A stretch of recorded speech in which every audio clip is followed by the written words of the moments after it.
So just so everybody know, Shedeur discussed the hate he receives online while saying he's planning to be visible in the Cleveland community.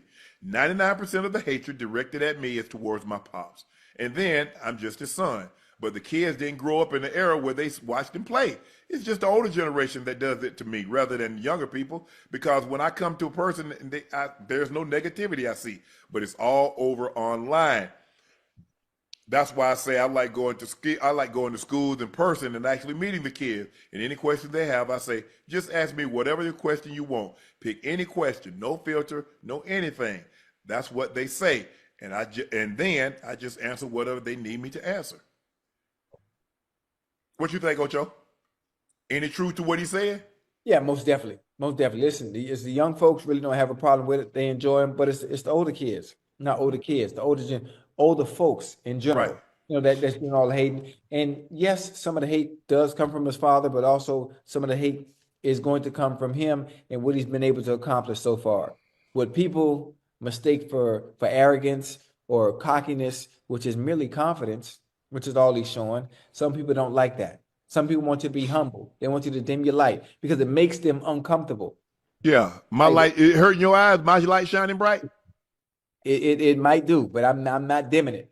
Obviously, he's a quarterback. The quarterback position is supposed to carry themselves a certain way. It's a way in which he doesn't carry himself, and he hasn't been given any grace, as opposed to other quarterbacks that were just as boisterous.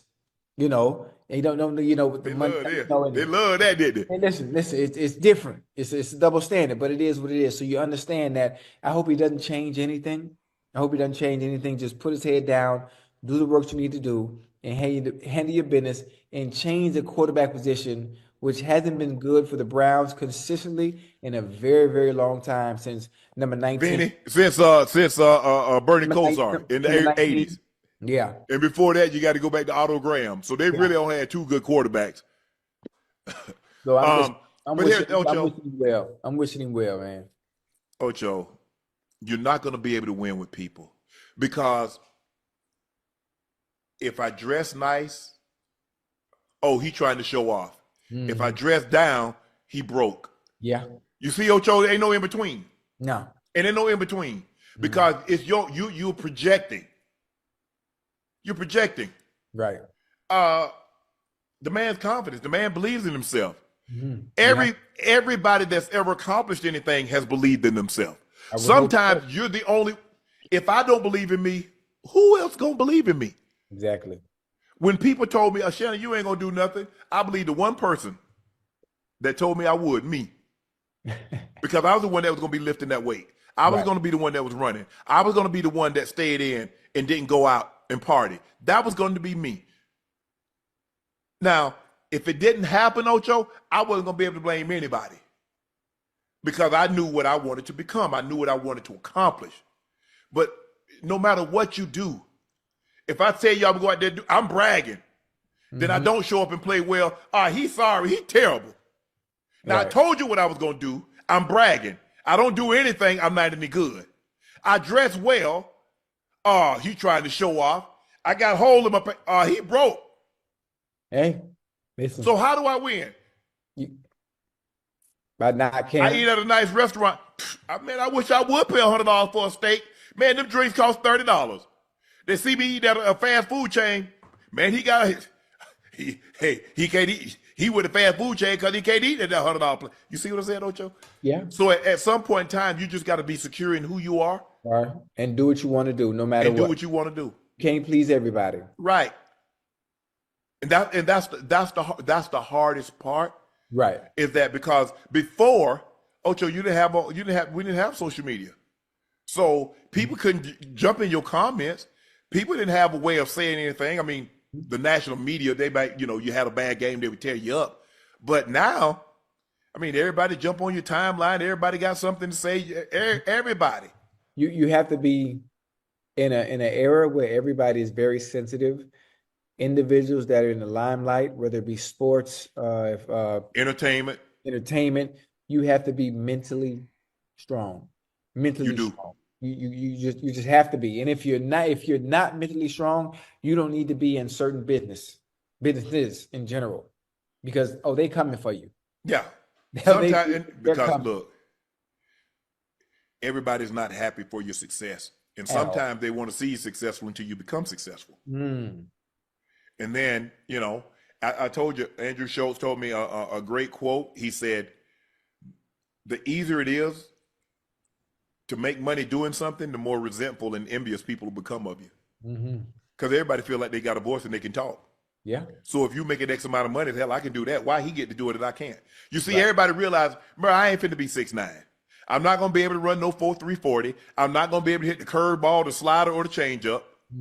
But talking, Ocho, you mean to tell me with a camera and a microphone, and he can make that? He making that kind of money and making that kind of money. Yeah. So the easier it is to do something, the more resentful and envious people will become of you.